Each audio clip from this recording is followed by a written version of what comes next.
महाबोधि महाविहार का आंदोलन ये पूरी दुनिया का आंदोलन है। हमारी जान चली जाए, हमें जेल में डाल दिया जाए, हम हर एक जुल्म सहन करने को तैयार है, पर महाबोधि महाविहार मुक्त होना चाहिए।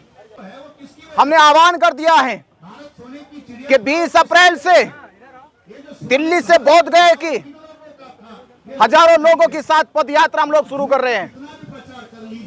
ये पदयात्रा दिल्ली से शुरू होकर बोध गया पहुंचेगी और जगह जगह बड़ी बड़ी जनसभाएं करेगी।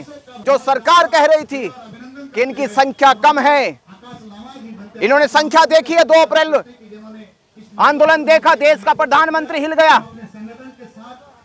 तो बिहार सरकार से कह रहे हैं हम कि 11-12 मई को भारत का हर एक बौद्ध समाज, भारत का पूरा बहुजन समाज बोध गया की धरती पे आ रहा है। और बाबा साहब अम्बेडकर जी कहते थे कि आजादी की लड़ाई, हक की लड़ाई कुर्बानी मांगती है। बुद्ध की शांति और अशोक की क्रांति भी हमारे साथ है। हिंसा कराओगे देश में? आंदोलन करने वाले लोग विवादों में नहीं, वो परिवर्तन में बदलाव लाने की कोशिश करते हैं।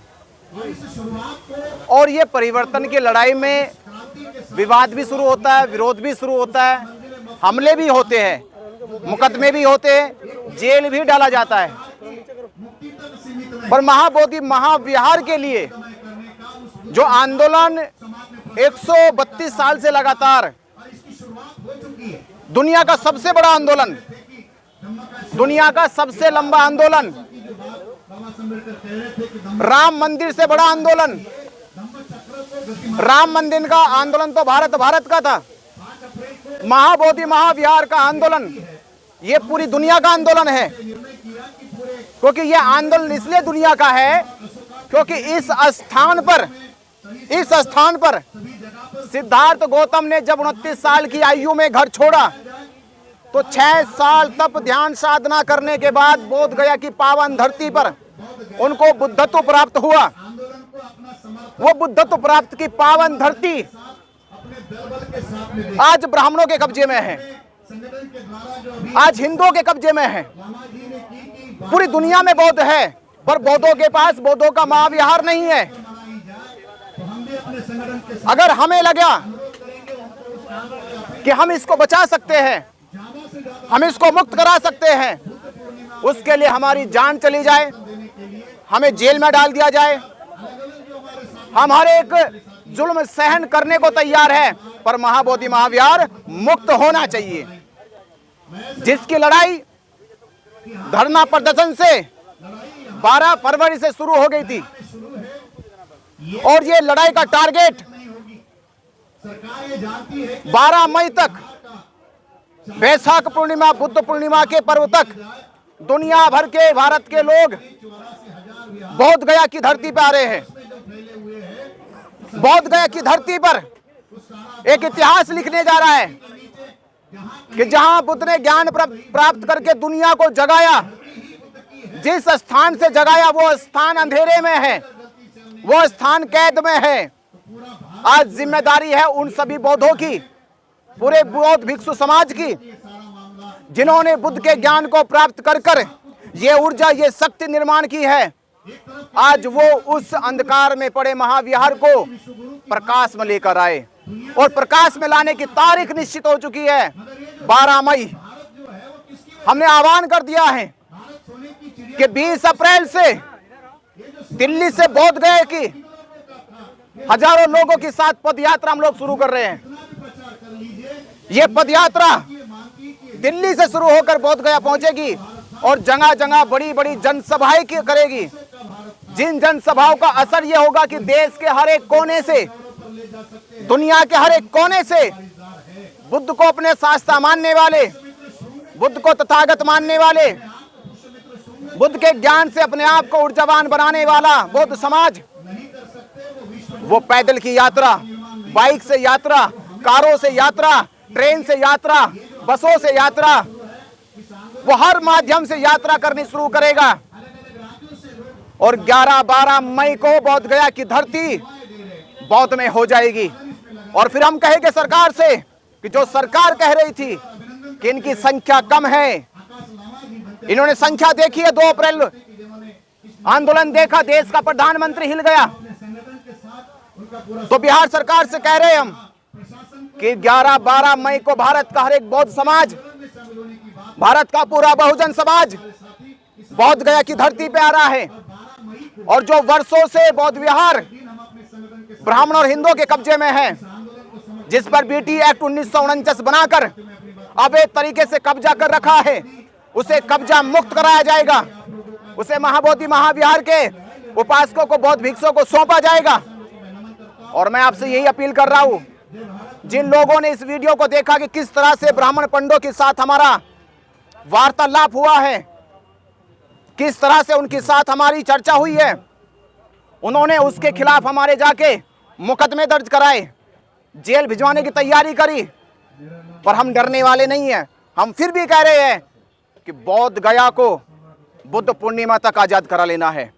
और ये आजादी होगी जब आप अपने घर से निकलेंगे, अपने शहरों से निकलोगे, अपने राज्यों से निकलोगे और 11-12 मई को लाखों की संख्या बौद्ध गया में पहुंच जाए। कुछ नहीं बनते जी, महाविहार को बचाते बचाते खुद कानूनी शिकंजे में फंस गए आप।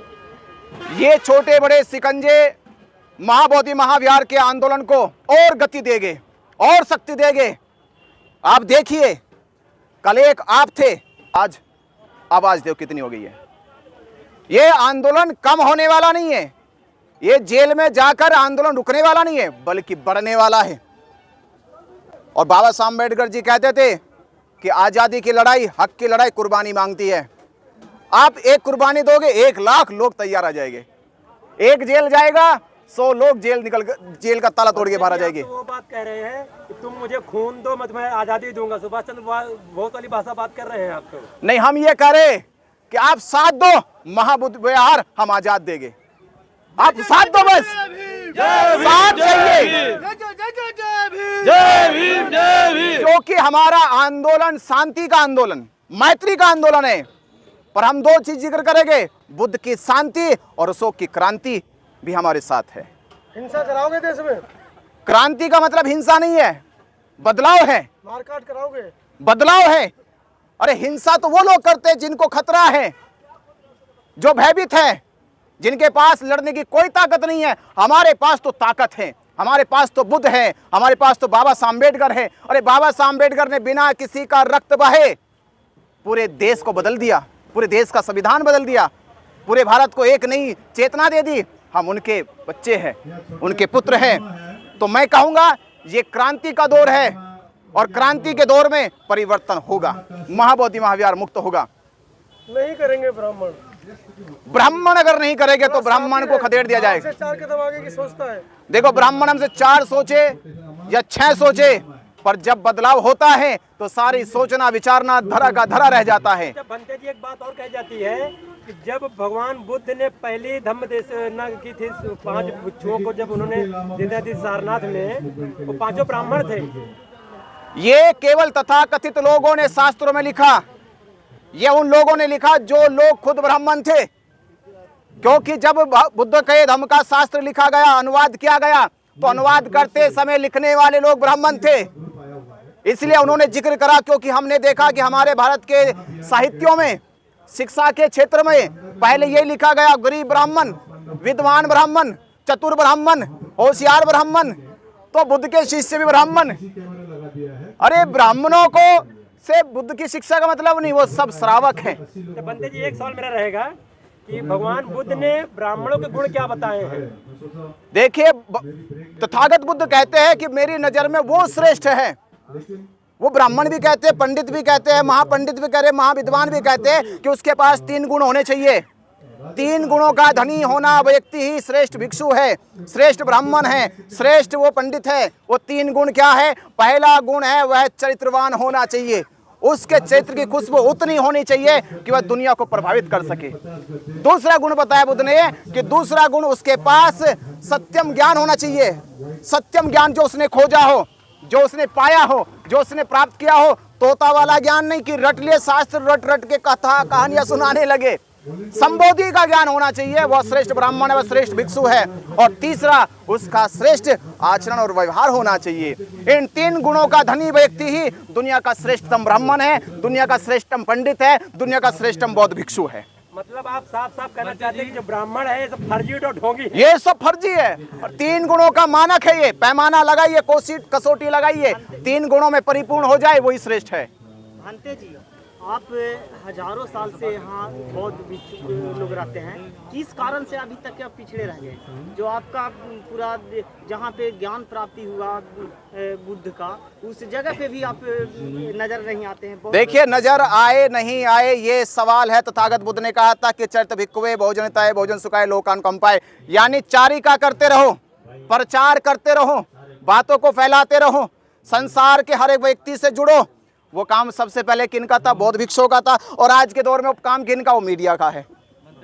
वो काम आज मीडिया का आप लोगों का है। और मैं आपसे कह रहा हूँ, ये मीडिया के लोगों ने मीडिया के ऊपर आरोप लगा रहे हैं। नहीं, भंते जी आपसे एक बात करूंगा, मैं आरोप नहीं लगा रहा, मीडिया से कह रहा हूँ अपनी, कि मेरी मीडिया के लोगों ने जैसे वो लोग दिखाते अपने बाबाओं को, अपने संतों को, आप एक हफ्ते में एक वीडियो लगाते, बौद्ध भिक्षु का एक वीडियो लगाते, बौद्ध भिक्षु का एक इंटरव्यू लगाते, बौद्ध धर्म का एक इंटरव्यू लगाते। मैं कहता हूँ कि आपके प्रयास से ही, आपकी इस कोशिश से ही भारत बौद्ध में हो जाता। भदोही से चल करके 80 लोग आए हुए हैं, एक को गिरफ्तार कर लिया है पुलिस ने, 80 लोग हमारे डिस्टर्ब है, कृपया उनके लिए कुछ किया जाए। अब आप देख रहे, सुन रहे, आपकी पुलिस ने हमारे आने वाले लोगों को एक आदमी गिरफ्तार कर लिया, पर ये घबराने की जरूरत नहीं है। अरे भाई, जेल ही तो जाना है, जेल ही तो जाना है। तथागत ने कहा, सर फूट जाए तो धम्म का प्रचार करना बंद मत करना, आपके ऊपर तलवार खड़ी हो जाए तो धम्म का प्रचार करना बंद मत करना, आपकी जान भी चली जाए तो धम्म का प्रचार करते हुए डिगना मत, निरंतर करते रहना। हम वो हौसला लेके खड़े हैं। जेल डालो, मुकदमे लगाओ, मार दो, गोली चलाओ, डंडे चलाओ, तलवार चलाओ, पर यह आंदोलन चलता रहेगा जब तक मां बोधि महाविहार मुक्त ना हो जाए।